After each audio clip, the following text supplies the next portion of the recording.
Hola Alejandra, espero que estés muy pero muy bien y hoy te traigo el último video de mi serie sobre Frida Kahlo. Acá vamos a hablar desde finales de 1940 hasta mediados de 1954. Y una de las cosas que quiero aclarar es que por alguna razón, no estoy muy segura cuál, porque en esa época pues bueno, ya Frida era famosa, pero por alguna razón no hay mucha información o la información empieza a ser muy dispersa. Así que pues bueno, voy a tratar de decir cosas muy importantes, pero hay cosas que no van a estar tan claras. Aún así, lo cierto es que este video va a ser una montaña rusa de emociones. Pero bueno, antes de comenzar, te quiero pedir que por favor, si no te has suscrito, te suscribas a mi canal. Dale click. ¿Ya te suscribiste? Pues comencemos. En el video anterior quedamos que en diciembre de 1940 Frida y Diego se vuelven a casar. Un par de semanas después Frida regresa a México, pero Diego se quedó un tiempo en los Estados Unidos hasta que pues bueno, el gobierno mexicano se dio cuenta de que él no tenía nada que ver con el intento de asesinato a Trotsky. A partir de acá ellos comienzan a vivir en la Casa Azul y Guillermo, el papá de Frida, y Cristina, su hermana, estaban viviendo en un apartamento. Acá ella toma el consejo de uno de sus doctores y amigos íntimos, el doctor Eliezer, quien fue que le había convencido, por así decirlo, de volver con Diego, porque pues bueno, su salud iba a cuesta abajo, ella tenía muchas deudas médicas, no iba a tener cómo mantenerse, etcétera, etcétera. Y él le dice que pues bueno, Diego siempre va a ser infiel y que canalice todo lo que estaba sintiendo en la pintura. Es así como ella pinta autorretrato con trenzas. Las trenzas entrelazadas simbolizaban el cambio y el ciclo del tiempo. Es decir, a medida que cambia el tiempo, las circunstancias o situaciones también cambian inesperadamente. En abril de 1941 muere Guillermo, el papá de Frida. 9 años luego de su mamá, de Matilde. Y no solo esto, sino que en diciembre de 1941 muere Bonito, uno de sus pájaros favoritos. Y ella pinta autorretrato con Bonito. Acá Frida usó esta pintura para transmitir sus verdaderas emociones de tristeza. Está vestida de negro para llorar la muerte de su padre y, a diferencia de otros retratos, no usa ninguna joya ni la característica flor en su cabello para sacar la nube de tristeza en su vida en ese momento. Ahora, acá Frida también comienza a pensar en su legado, no solamente en el de Diego, sino también el de ella. Y es cuando se vuelve miembro del Seminario de Cultura Mexicana, que estaba asociado al Ministerio de Educación. Y Alejandro también recomienda su membresía en el Colegio Nacional. Pero pues bueno, a Frida la rechazaron de una, sin mucho argumento, porque pues bueno, era mujer. Acá a Frida le dan una comisión para pintar a 5 mujeres importantes de la historia mexicana, incluyendo a Josefa Ortiz. Y la comisión era para el Palacio Nacional, pero pues bueno, ella nunca terminó estas pinturas porque nunca pudo conectar con la historia de estas mujeres. En 1942, Frida y Diego compraron un terreno en Pedregal y la idea era crear un museo con los artefactos precoloniales que tenía Diego, pero al mismo tiempo estaban pensando en el legado de ellos dos y Frida tenía muy claro de que su legado en ese momento iba a estar asociado al legado de Diego y por eso incluso ella vendió su apartamento en Avenida Insurgentes para la creación de este museo, que actualmente se llama Museo Diego Rivera Anahuacalli. En 1943, Frida pinta Raíces, donde ella expresa fe en que toda la vida puede unirse en un solo flujo. Acá vemos cómo su torso se abre como una ventana y da a luz una vida como si de una planta se tratara, reflejando su sueño de poder tener hijos. Otra de las cosas que pasa en 1943 es que Frida se vuelve profesora en la Escuela Nacional de Pintura, Escultura y Grabado. A Frida le pagaban 252 pesos por ir 3 días a la semana por un total de 12 horas. Y muchos de los estudiantes de Frida dicen que ella era muy buena dando clases, a pesar de que, pues bueno, ella no tenía ninguna experiencia en esto, porque ella no era como que, ay, haz esto, haz aquello, sino era como que, bueno, yo lo haría de esta forma, pero esta soy yo y tú eres tú. Así que si te sirve la opinión, úsala y si no, recházala. Y también les decía que pintaran lo que veían y lo que sentían. Frida amaba ir a clases, incluso cuando la volvieron a operar del pie, fue a dar clases en muletas. Ese año también termina el cuadro Autorretrato como Tejuana. Este fue un cuadro que ella empezó a pintar en 1940 cuando ella y Diego Rivera se divorciaron. Y expresa el deseo de Frida de poseer a Diego, quien continúa traicionándola con amoríos con otras mujeres. Es así como pintó un retrato en miniatura de él en su frente, lo que indica el amor obsesivo que siente por él. En este autorretrato, ella también luce el traje tradicional mexicano de Tijuana, por el que Diego Rivera estaba obsesionado. En su cabeza llevaba hojas y la raíz se asemeja al patrón de una telaraña, lo que puede significar sus pensamientos en los que tenía atrapado a Diego. Desafortunadamente la salud de Frida iba en declive y le ponen otro corsé de metal, y no solo esto, sino que como había perdido peso y tenía un cuadro agudo de fiebre, le hacen exámenes y se dan cuenta de que sufría de sífilis. Es acá donde ella pinta pensando en la muerte. En esta pintura, la muerte está simbolizada como una calavera y tibias cruzadas que aparecen en la frente. Pero también vemos cómo ella se pone sobre un fondo de hojas verdes, que pareciera ser el símbolo de la vida. Y es por eso que muchas personas dicen que Frida entendió que la muerte es un camino hacia otra forma de vida.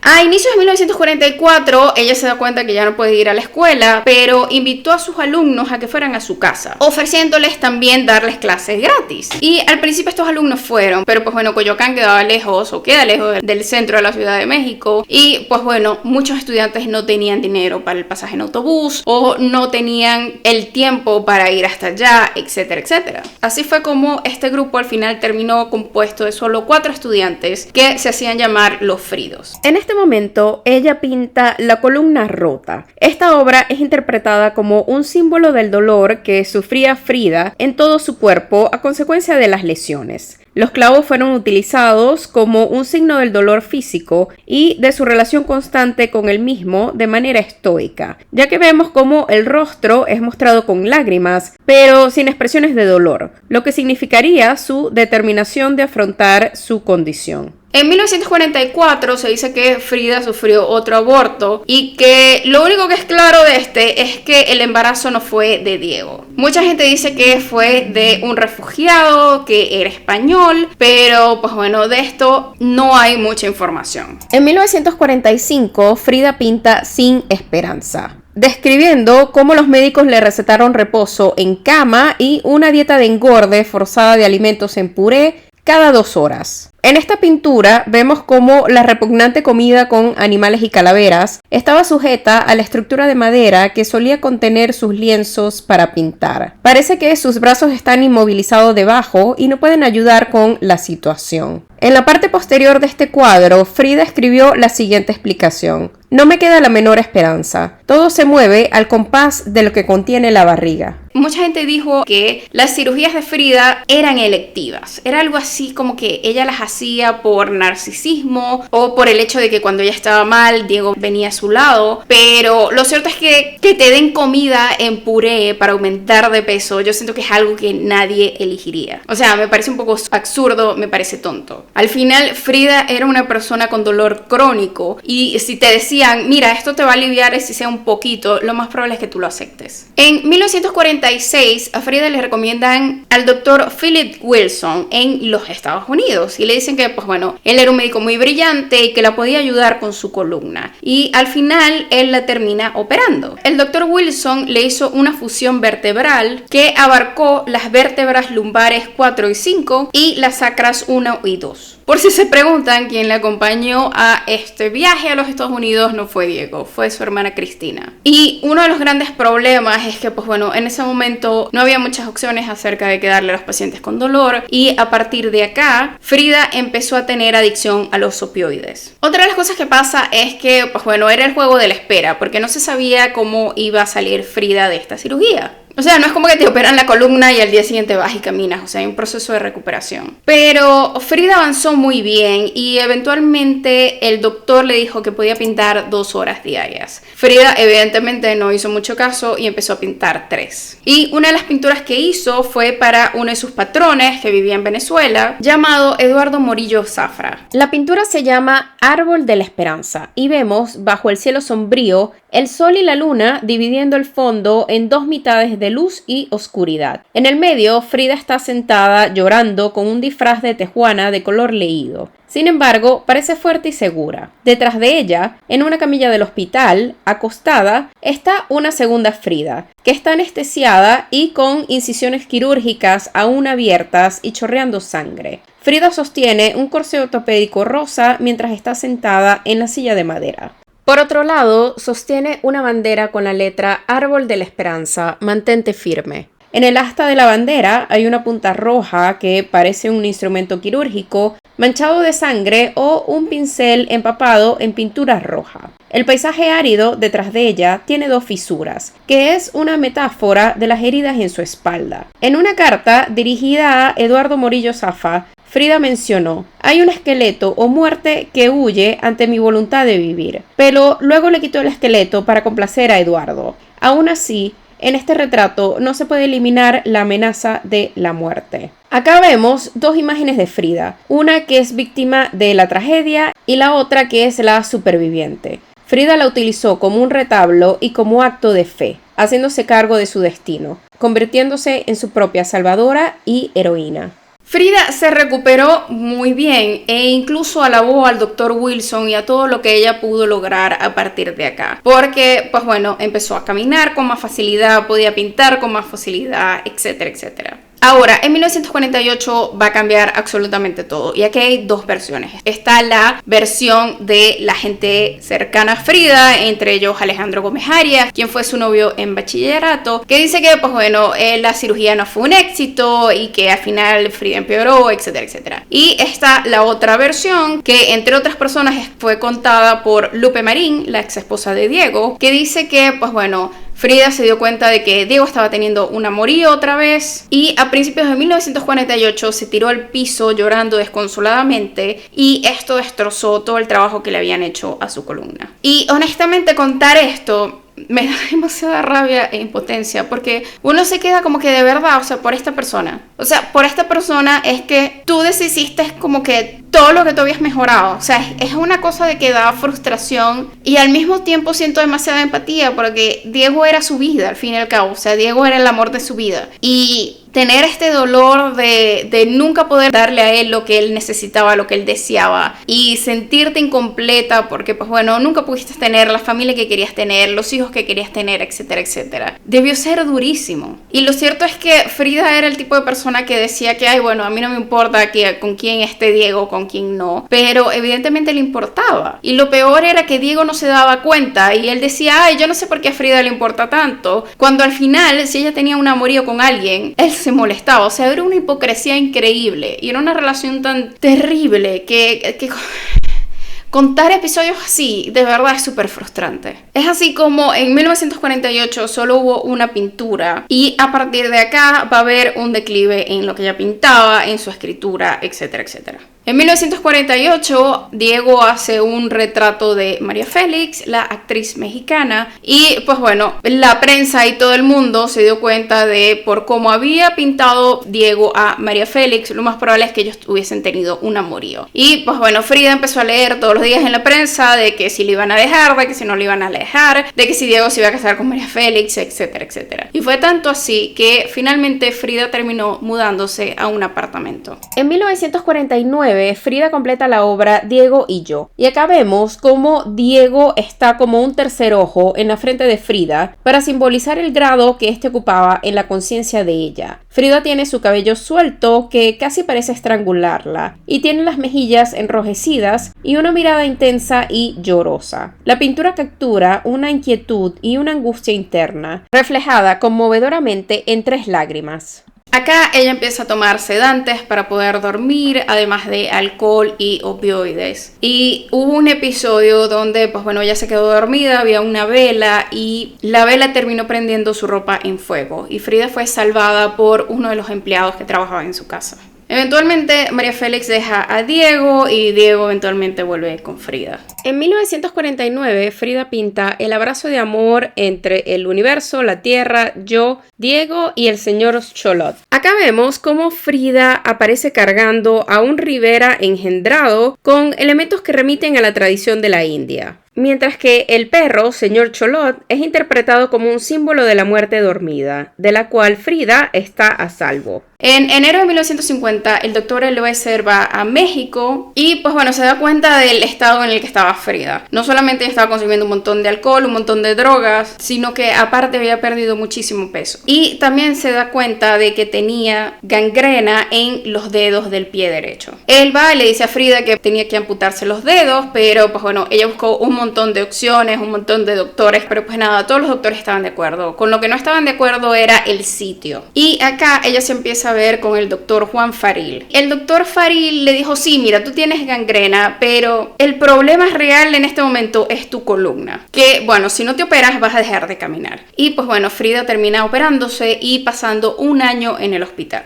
Acá la idea era también como que alejarla un poco de todo el alcohol, de todas las drogas, de que ella aumentara de peso, etcétera, etcétera. Y eventualmente no solo le operaron la columna, sino que también le amputaron los dedos. Pero, pues bueno, como ya dije, Frida pasó un año en el hospital, ella decoró su habitación, la iban a visitar, utilizaba los corsés como canvas, porque lo cierto es que, aunque no debía pintar, igual pintaba por 5 horas diarias. En 1951 muere su hermana Matilde, y acá Frida se da cuenta de que, pues bueno, quedan Cristina, su hermana Adriana y ella. De Adriana no se sabe mucho, pero lo cierto es que acá ella comienza a pintar un retrato llamado Mi Familia, y este sería un retrato que ella no terminaría. Frida, después del año, vuelve a la casa. Cristina y María Félix se la visitaban constantemente porque, pues bueno, si no lo mencioné anteriormente, Frida también había tenido un amorío con María Félix. Y una de las cosas que María Félix decía de Frida es que, pues bueno, con ella era como que muy fácil hablar porque no tenía que tener como que esta fachada de yo soy María Félix y soy este tipo de mujer, sino que ella podía ser ella misma. Y en un principio el doctor Faril fue también para controlar su sobriedad. A partir de acá empieza de verdad el declive, y un declive del cual ella no va a salir. Porque, pues bueno, o la operación o no funcionó o solo funcionó temporalmente. Y a partir de 1952, Frida empezó a pasar mucho tiempo en cama. Diego estaba gastando un montón de dinero y desaparecía por días, entonces, pues bueno, sus finanzas tampoco estaban en orden. Y acá Frida empezó a pintar de forma desastrosa, pero empezó a pintar porque, pues bueno, era la forma de ella de pagar su adicción. Eventualmente Frida descubre que Diego había mudado a una mujer a su estudio y ella intenta suicidarse. Desafortunadamente, este va a ser el primero de muchos intentos. En 1953, sus amigos se dan cuenta de que nunca ha habido una exhibición de Frida Kahlo en México, a pesar de que la había habido en lugares como Nueva York, por ejemplo, muchísimos años antes. Y es acá donde Lola Álvarez Bravo organiza toda esta exhibición. Ahora bien, unos días antes los doctores le dijeron a Frida que no podía ir, pero pues bueno, eventualmente lo que hicieron fue llevar la cama de Frida a la galería y a ella la llevaron en una ambulancia. Entonces, pues bueno, al final era como que Frida estaba en cama viendo a la gente, todas las obras se pusieron como que alrededor y fue una especie de funeral en vida. Para agosto el dolor era tal que ella estaba abusando de las drogas al punto de que Diego estaba preocupado de que ella iba a tener una sobredosis. Y no solo esto, sino que la gangrena se había esparcido y al final tenían que amputarle la pierna. Acá ella cayó en una depresión, dejó de ver a gente y no solo esto, sino que cuando estaba en el hospital recuperándose se dio cuenta de que, pues bueno, Diego estaba saliendo con su agente Emma Hurtado. Y no solo esto, sino que todo el mundo lo sabía porque incluso iban a exhibiciones juntos. Y pues bueno, acá en el hospital ella intenta suicidarse otra vez, pero el personal del hospital se da cuenta y la salva. Después de 3 meses de negarse a usar la prótesis, eventualmente, pues bueno, Frida acepta y empieza como que a aceptar su realidad, como que ok, esto es lo que es. Pero parte del proceso también fue como que alejar a todo el mundo. Y al final solamente quedaron Cristina y Diego con ella, porque la gente iba, ella gritaba, o los botaba, o les decía cosas. Y pues bueno, siento que era esto de que no quería de que la gente la viera en este estado. Porque lo cierto es que para finales de 1953, Frida estaba bebiendo 2 litros de coñac al día para medio soportar el dolor, además de toda esta cantidad de drogas. En la primavera de 1954, Frida comienza a pintar otra vez y se dice que esto pudo haber sido por 2 cosas. Por haber sobrevivido un intento de suicidio o una sobredosis. Y es así como ella pinta Los hornos de ladrillo. Y la verdad es que lo único que se puede decir de esta obra es que muestra claramente el declive que ella tenía. Y para agosto de ese año se iba a celebrar el 25 aniversario del matrimonio de Frida y Diego. Y pues bueno, ella estaba como que planificando una fiesta con un montón de gente, pero finales de mayo el gobierno de los Estados Unidos decide invadir Guatemala para derrocar al gobierno y mucha gente en México se unió a una protesta que se iba a realizar el 2 de junio de 1954. Los doctores le dijeron a Frida que no fuera, iba a hacer mucho frío, iba a llover y ella tenía neumonía. Pero pues bueno, Frida, siendo Frida, terminó yendo a la protesta. Y siento que aquí Frida ya sabía que este era el final. O sea, este era el final. Y una de las cosas que ella le comentaba a la gente es que ella no tenía miedo a morir. Ella tenía miedo a que la enterraran acostada porque había pasado demasiado tiempo acostada y era algo que